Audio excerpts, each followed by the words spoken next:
peu de quartiers se sont aussi radicalement transformés que celui de la préfecture.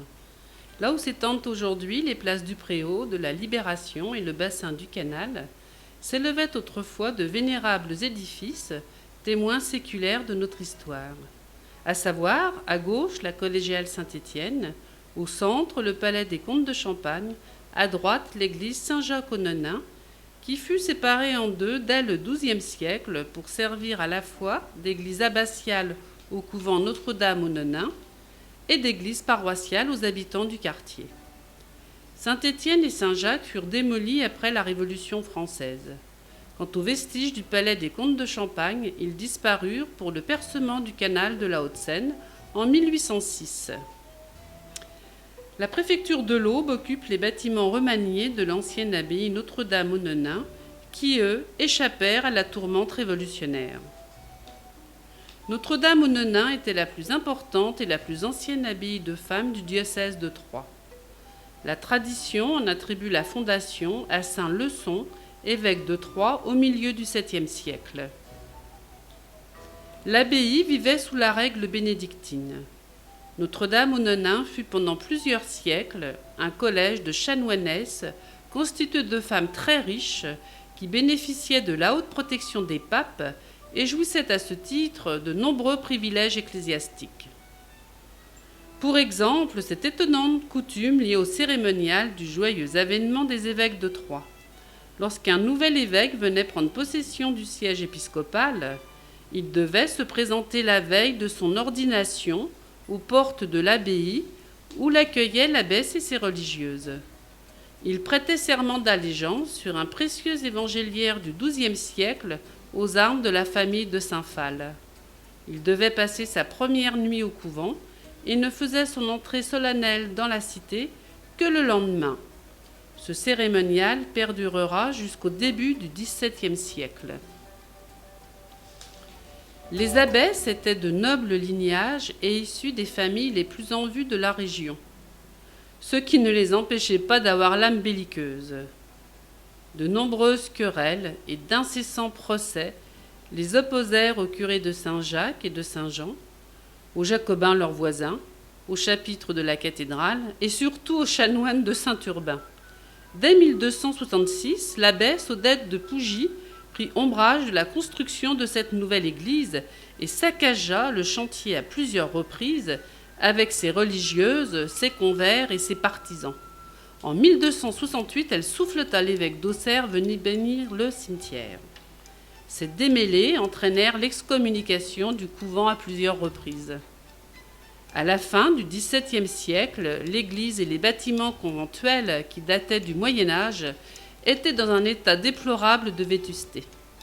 Ils occupaient avec leurs dépendances une superficie plus importante que la préfecture actuelle. Un nouveau monastère fut construit de 1772 à 1781 grâce au subside du roi Louis XV obtenu par l'abbesse Françoise Lucie de Montmorin. Madame Victoire de France accepta de poser la première pierre et se fit représenter par la marquise de Montmorin, mère de l'abbesse. On immortalisa l'événement par une aquarelle. L'abbaye était toute neuve au moment de la Révolution. Le couvent fut désaffecté en 1792. Les bâtiments servirent de dépôt de fourrage et de bois, puis de musée, de bibliothèque et de dépôt d'archives.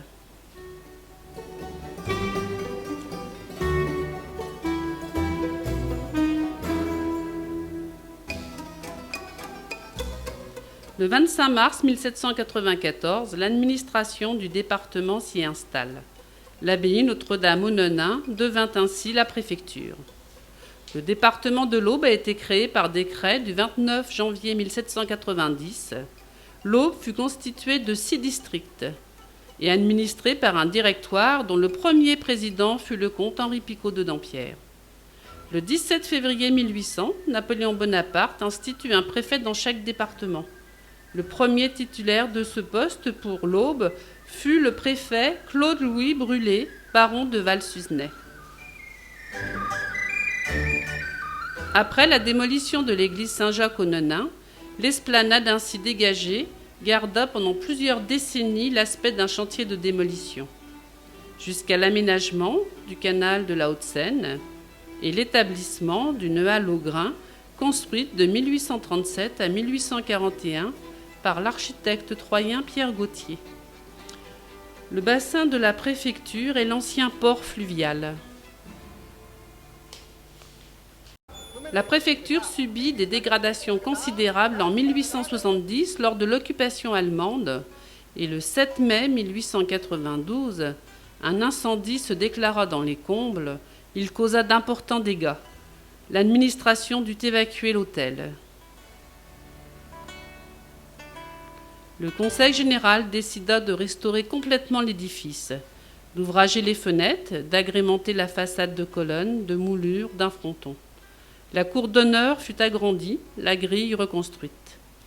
La place fut nivelée et divisée en 2 terre-pleins séparés par une chaussée. L'administration put se réinstaller dans les locaux embellis en juin 1896.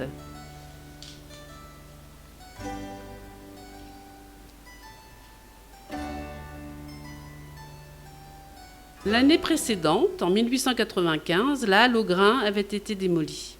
La place ainsi dégagée servit de cadre à plusieurs manifestations et fêtes, dont la célèbre révolte des vignerons du 9 avril 1911, ou bien encore aux non moins célèbres fêtes de la Bonneterie, dont les premières se déroulèrent en septembre 1909. Le square actuel fut réalisé en 1912 et orné d'une statue monumentale en bronze d'Auguste Suchetet, le Rapt. Les Allemands l'enlevèrent le 22 janvier 1942 pour en récupérer le bronze. Une copie en marbre propriété de l'État qui se trouvait à Paris au Petit Palais prit sa place le 11 juillet 1950.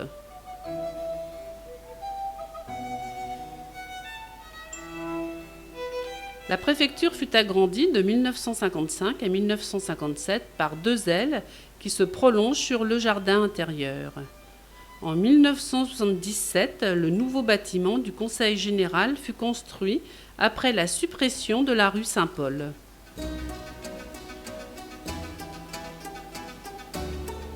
Cette carte postale ancienne résume de façon amusante la riche histoire de ce site prestigieux qui vous accueille ce soir. Un grand merci à Monsieur le préfet de l'Aube.